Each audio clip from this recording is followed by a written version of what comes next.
Voici la poursuite. 14 millions de dollars pour dommages et intérêts et bris de contrat. 7 millions de dollars pour violation des droits et libertés et un autre 7 millions pour dommages exemplaires et punitifs. La poursuite est sans équivoque. Le gouvernement fédéral n'aurait pas rempli son premier devoir de protéger ses diplomates. Au total, 14 personnes, 5 diplomates et leurs familles, qui sont revenus avec ce qu'ils appellent le syndrome de la Havane et se sont sentis abandonnés par Ottawa. Nous avons des symptômes de commotion cérébrale sans jamais avoir eu de trauma. Notre cerveau ne fonctionne plus normalement. J'ai encore plusieurs symptômes, les principaux étant maux de tête, migraine, fatigue excessive. Depuis novembre 2018, ils sont suivis par l'Institut de recherche sur le cerveau à Ottawa et le Centre de réparation du cerveau de l'Université de Dalhousie en Nouvelle-Écosse. Ils font partie d'un projet de recherche sur les lésions cérébrales et subissent une batterie de tests. On nous injecte un agent contrastant dans le sang pour pouvoir voir dans notre cerveau s'il y a des fuites de la barrière hémato-encéphalique. Et avec l'aide d'un magnéto-encéphalogramme, on voit de plus près ce qui se passe dans leur cerveau. On nous a posé une centaine d'électrodes sur la tête et on mesurait l'activité électrique de notre cerveau. Et puis, à chaque fois qu'il y avait une diminution de l'activité électrique qui était détectée par une électrode, ça enregistrait et on pouvait voir s'il y avait des dysfonctions au niveau cérébral. Et chaque fois, les tests sont concluants et confirment qu'il y a une lésion cérébrale traumatique. Le docteur Douglas Smith de l'Université de Pennsylvanie a diagnostiqué que des diplomates avaient des symptômes de commotion cérébrale après avoir subi ces présumées attaques. Yeah, so I am very worried actually in a way. So let's pretend that this was some kind of human experimentation, that there was some kind of a malevolent intent. That's a concern because that, in theory, might enable another type of exposure if somebody thinks that this is effective.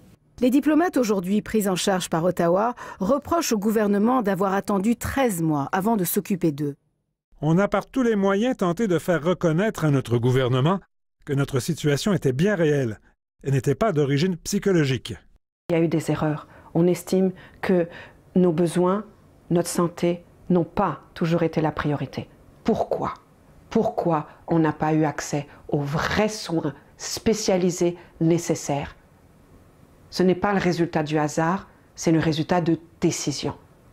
But it's important to act, basically. Is that what you're saying? It's absolutely critical to act, and I think it goes without saying that earlier the better. Cette négligence a eu un impact sur les familles qui nous ont suivis à la Havane.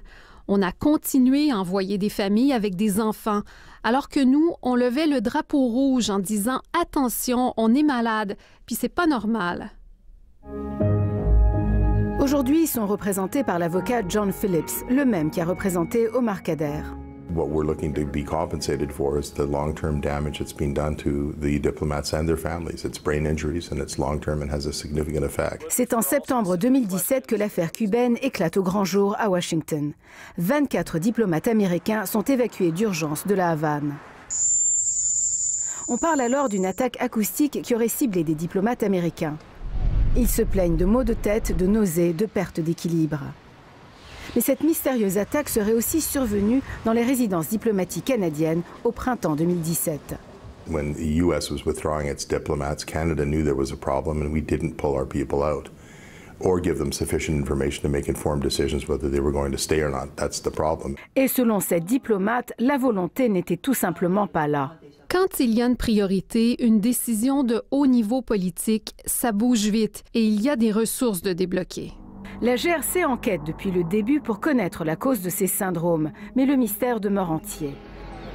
En avril 2018, Ottawa décide de faire de la Havane un poste diplomatique non accompagné, c'est-à-dire sans famille.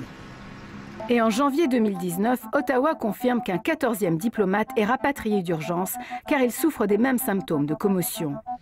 Affaires mondiales réduit son personnel diplomatique de moitié et passe de 16 à 8 diplomates affectés à la Havane.